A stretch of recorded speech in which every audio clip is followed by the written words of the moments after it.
several businesses and 81 schools still reeling after one of the biggest water main breaks we've ever seen.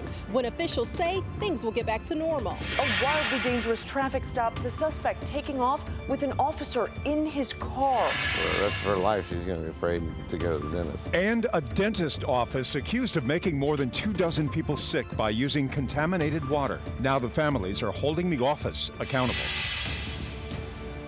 Live from Atlanta, 11Alive at 5 starts now.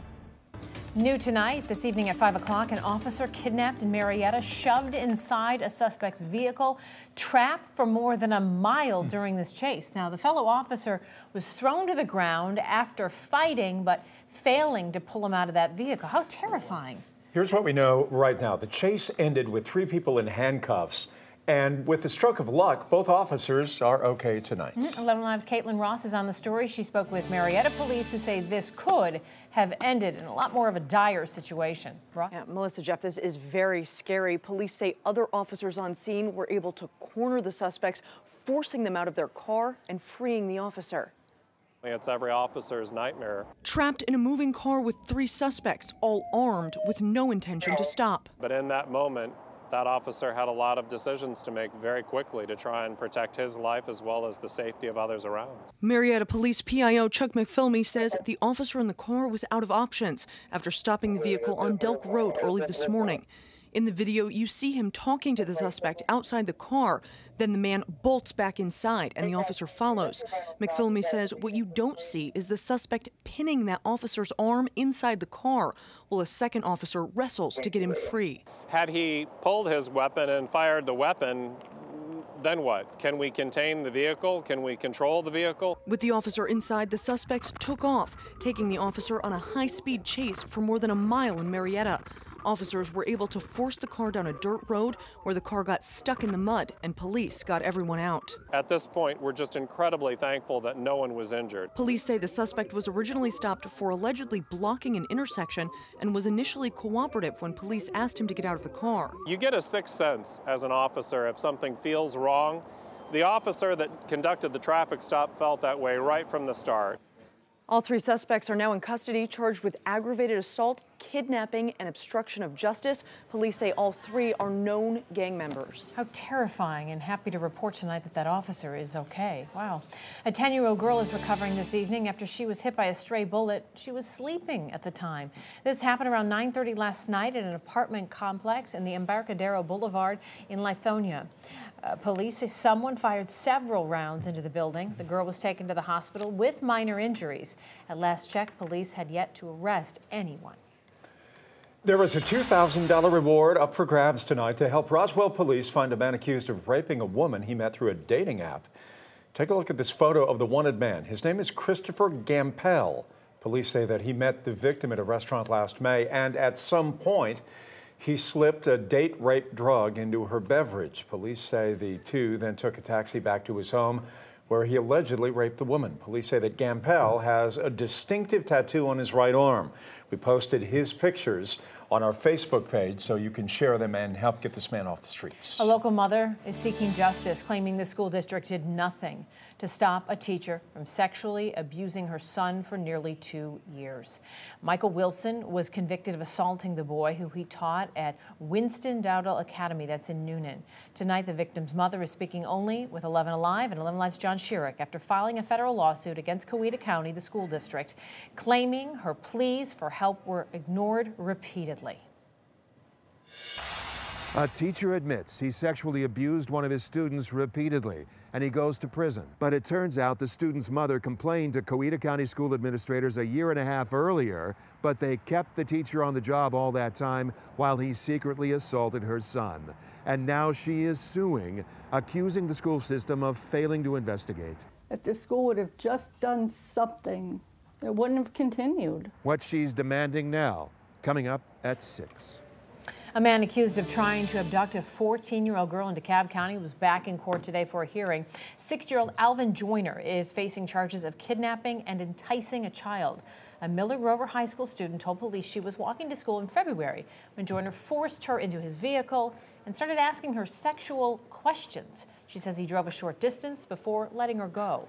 Well, in court today, the suspect's attorney asked for the enticing charge to be dismissed, saying there was no actual act involved. There was no allegation of any request for any type of sexual interaction between the two. There was no allegation of any desire expressed or any other form of incitement. The suspect has a $100,000 bond. At last check, he was still in custody. After a grueling week, final jury selection now expected to begin tomorrow in the Atlanta attorney Tex McIver's murder trial. Both sides continued to question potential jurors today, hoping to find enough impartial jurors to move on to round two. McIver is accused of intentionally killing his wife in 2016. He was holding his gun in the back seat of his car while driving through Atlanta near Piedmont Park when the gun discharged and his wife was killed. He says it was an accident.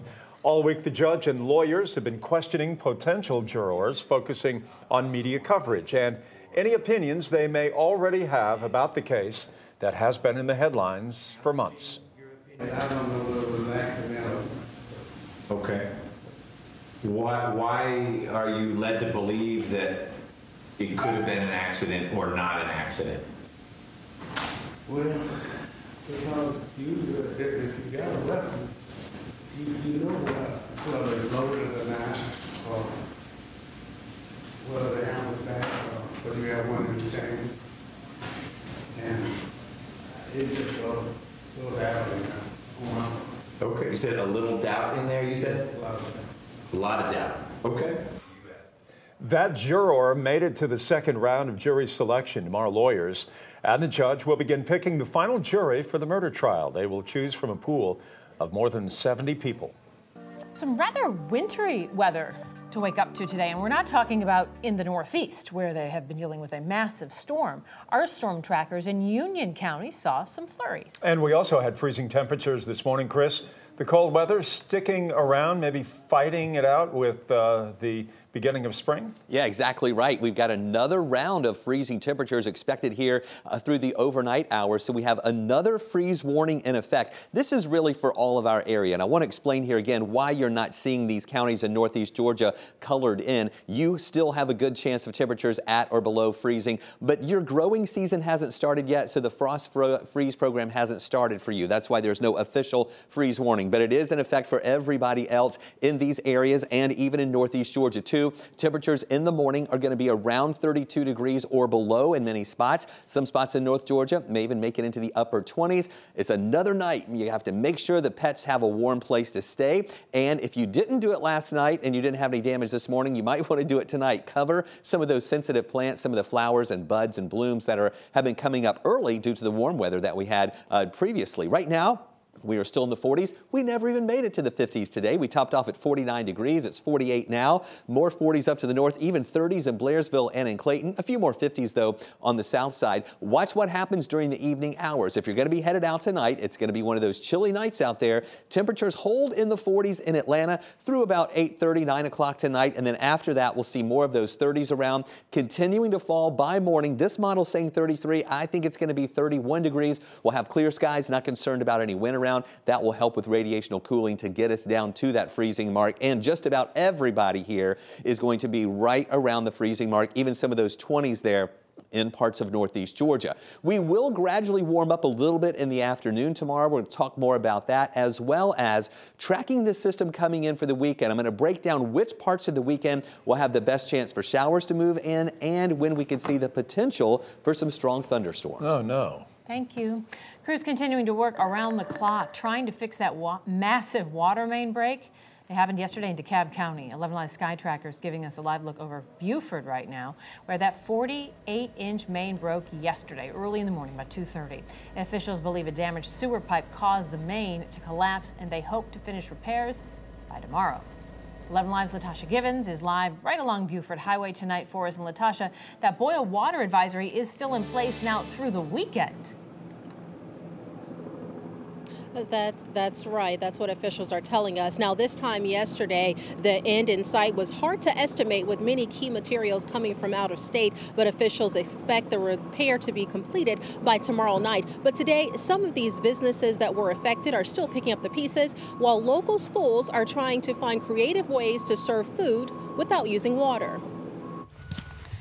Although the water has started to recede from Wednesday's massive water main break, a handful of DeKalb businesses are still trying to dry out. This dealership has multiple fans spread across the sales floor. Down the street, owners at Atlanta Wholesale Company are sifting through soggy, damaged inventory. Over here, the ground is practically covered in mud completely.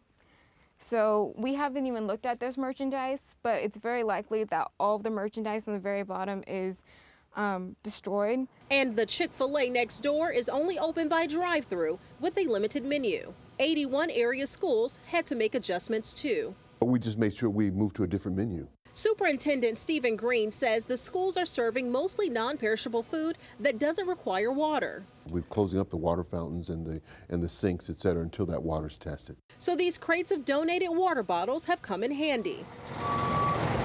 We actually have completely disassembled the damaged portion. Reginald Wells, Deputy Director of Operations, says repairs are almost complete.